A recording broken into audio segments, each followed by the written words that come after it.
Siyabingelela emakhaya, siyabingelela abazalwane. Nikhuluma noThandazo Mtumwa eJohannesburg, eSoweto, eZola 2. So-ke namhlanje sizokhuluma ngohambo olihamba wedwa. Ithi mawusahamba endleleni bese sekufika abantu bezohamba nawe. Bese-ke lapho-ke kufanele ukuthi ubheke umehluko ukuthi ngesikhathi uhamba wedwa kwakwenzakalani empilweni yakho.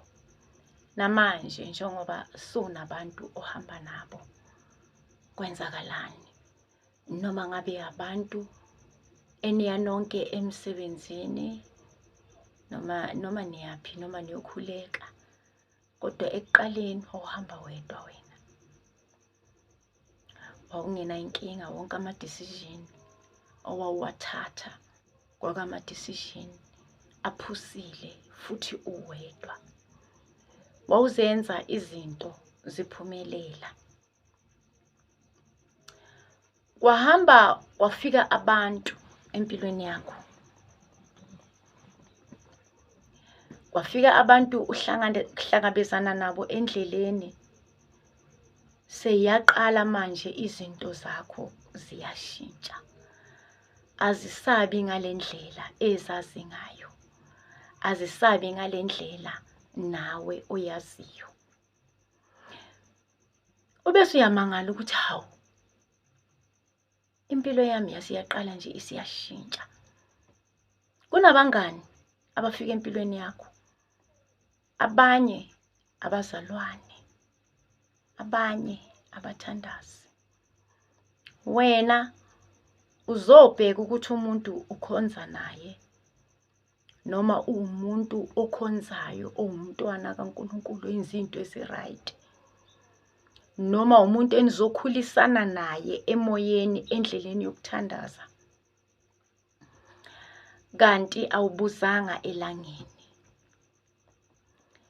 Engikushoyo ukuthi inhliziyo yomuntu ngeke uziyazi.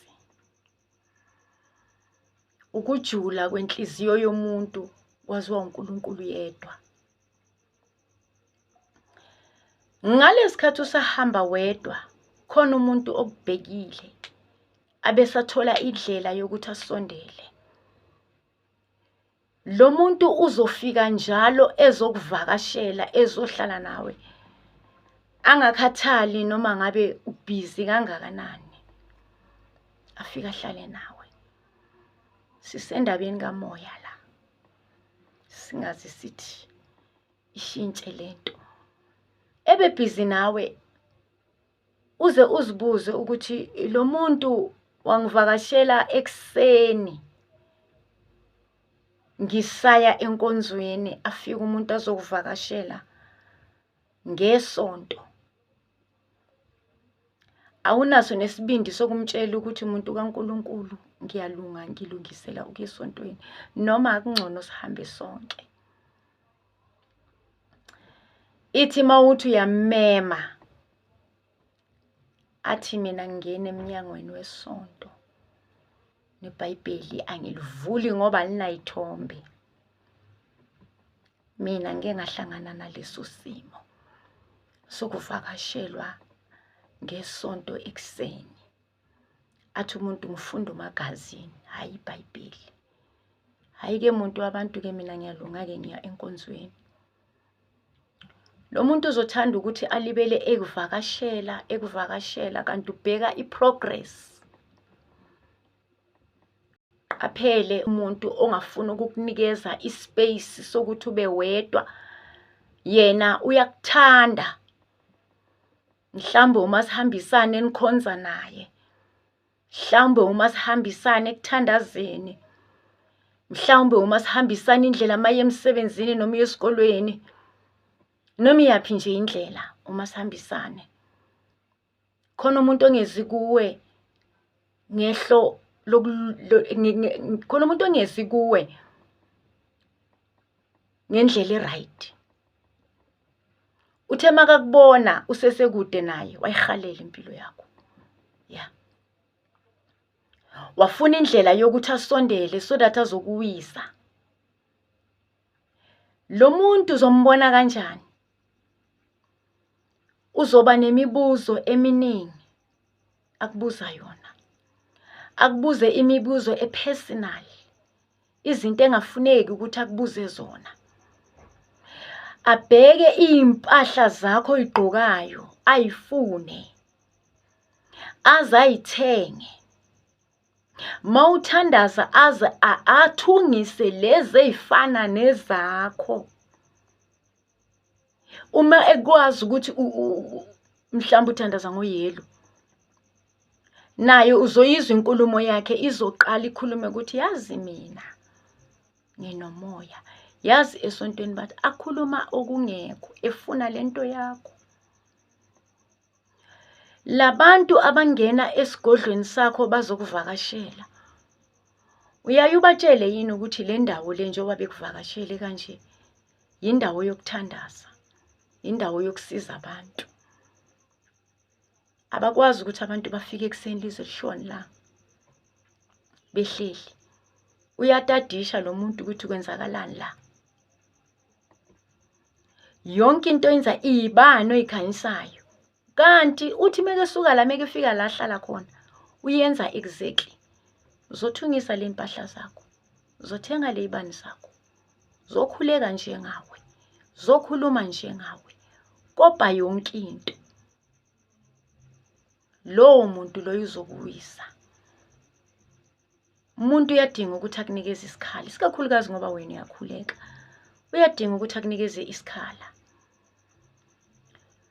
Lo muntu uzothumela abantu ukuthi beze la ekhaya bezofuna usizo. Indaba yethi yapi? Uhamba nobani? Wenzani lo muntu ohamba naye? Wena unakile ngoba ufocuse emsebenzini wakho wokusiza abantu nokuthandaza. Thumela umuntu. Kazi libike izulu malingakubonisanga ukuthi lo yena akaguli, lo yena akanankinga. Uzolanda lento etholakala la ekhaya, edlulisele phambili, iyosetshenzwa ukuze wena umsebenzi lo yena lokuvakashela njalo mekefika la ubona ungabusaqhubeka. Qaphela ukuthi uhamba nobani. Qaphela ukuthi ubani lo oza njalo kuwe angakunikeza ithuba lokuthi uphumule. Mthandazi, idlingo zikhona mawuhleli ekuthandazeni. Uzofika umuntu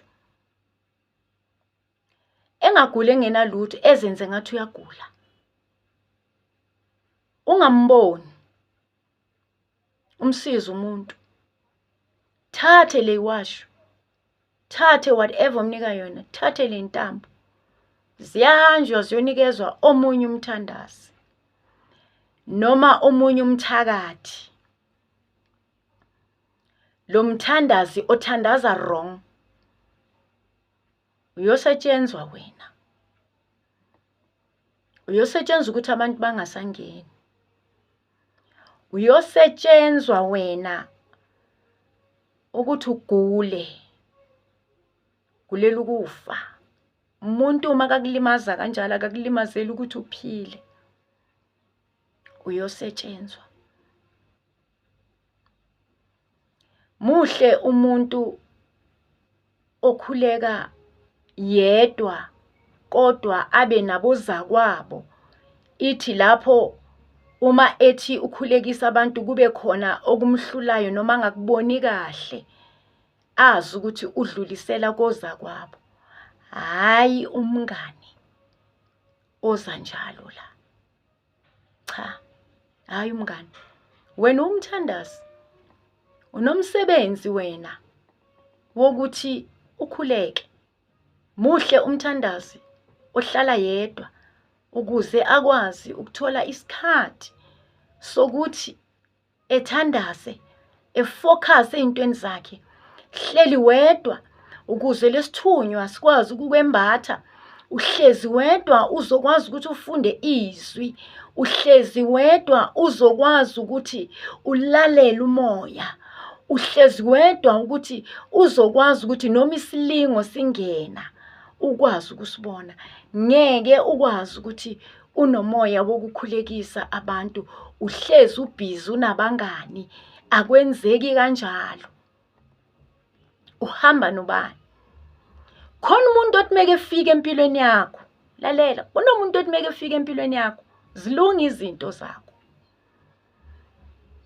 Ubona izinto zakho zivuleka, ubona izinto zakho zikhanya, bomazi lowo muntu loyo ukuthi ugezekile.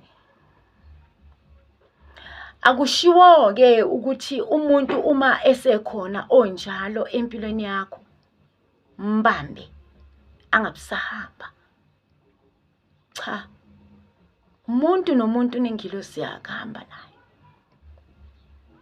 Kukhona abantu ababamba abantu angafuni ukuyekela umuntu wayezile ezothandaziswa ekhaya, ezokhuliswa emoyeni, ezohlambulula izithunywa zakhe. Lowo muntu uthola ukuthi useyasetshenzwa ukuthi angabisahambi ekhaya, ahlale la ekhaya, hlambulula isithunywa umlibe, ngoba yena njengoba ekhona kungena abantu. Kusetshenzwa kanjalo. Umuntu uzele lokhu akuzele ukuthi ahlanjulule bese ayahamba. Engikuvezayo lana ukuthi impilo yakho uyayibone ngabantu abaseduze kwakho ukuthi khona okungasekho right, noma kukhona oseku right. Ngalo muntu ohlanzekile. Khona umuntu ohamba nengilosi, hey, ehlambuluke ngalendlela, ethi meke fika empilweni yakho kube yibusiso zodwa. Nabo mabakhulule, makungayenzwa ubumnyama ukuthi abantwana babantu bahlale bangabisahamba. Umuntu ahlale kwakho, hlale kini, soloku kwathiwa uyohlambulula ingilosi, hlela umlibe, akasakwazi ukuqhubeka ngezinto zakhe ngoba wena ikhona le wambamba ngayo. Akwenziwa lokho bazalwane. Ngani? Ngoba lesi sithunywa esimbethe wena siyacasuka bese siyasuka, bese kuba ngazathi kukhona insebenzo zobumnyama ezikuvalile wena, kanti cha, wena wenzanga kahle. Khona abantu abafika empilweni yakho ekufanele uzobasiza. Mhlawumbe ubasiza financially. Ngithe mhlawumbe ubasiza financially. Uthola isakala ukuthi ngokuba khona kwabo eduze kwakho, mhlawumbe ubasiza financially, ubasiza spiritually. Labo bantu izinto zabo zilunge. Basuke labo bantu bazolanda izibusiso kuwe, izibusiso zabo zihlezi kuwe. Wena mele ukhulule izibusiso zabo behambe. Jabulela ukuthi abantu mebefika eduze kwakho, angithi wena umthandazi, wena phela uyisitsha esiphethe izinto ezinhle zabantu, esiphethe izibusiso zabantu. Wena umthandazi ukuthi uvule izinto zabantu yilunge. Jabulela ukuthi mebefika eduze kwakho izinto zakho ziyalunga. Akube labantu abavuka ekseni njalo bezohlala la ekhaya bengazange ukuzoba ama-friends akho, kodwa bezolalela umkhuleko okhulekwa la ekhaya. Ngoba ekulaleleni umkhuleko ziyaqhaqheka izinto zabo belalele kanjalo. Abanye mebefikile la ekhaya abazelanga ukuzothandaziswa, kodwa khona abantu abake bafike bazosiza bazalwane la ekhaya. Sibuyela endabeni yokuthi mawuthandaza akuvamisile ukuthi ube yedwa, kumele ube nabantu abakusizayo. Mhlambe bona abathandazi. Abanye uthola ukuthi akusibona abathandazi, abantu nje bakaNkulunkulu. Bayakusiza, uyabona na, bayaphithiza la ejardini. Benza zona lezi zinto ezenziwayo la ekhaya zikamoya, ebese indlela zabo ziyavuleka.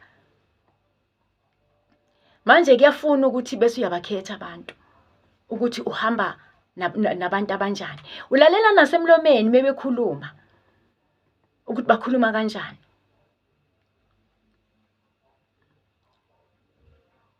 Manje-ke masuhlangene nabantu abanjalo, sekudinga ukuthi bese wena uyadiliza.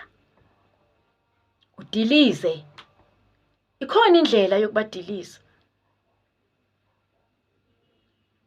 Umuntu akuvuse ebusuku ifone. Uthi ubheka isikhathi kusebusuku. Akuvise ebusuku umuntu ngefone. Hayi ngiphelele ubuthongo. Wasubona ukuthi ke ungifonele. Sixoxe ke sithini. Mtshela umuntu ngaleso sikhathi ukuthi yazini, ngasikhathi uphelele ubuthongo, thatha iBhayibheli lakho ulifunde. Ubuthongo buzofika. Thandaza, ubuthongo buzofika. Yabona njengoba uphelele ubuthongo. Ikhona into ebangela ukuthi ubuthongo buphele. Kufanele ukhuleke. Mhlawumbe uNkulunkulu uyakuvusa ukuthi vuka ungalali ngoba ngalesikhathi ulele abenzi bokubunyama bazokuqeda njengoba ulele. Bese ayakuvusa uNkulunkulu athi hlala.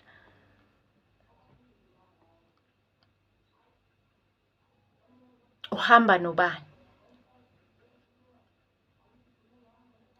Asimelana namhlanje. Inkosi besiyabusisa, inkosi besithela umusa. Amen.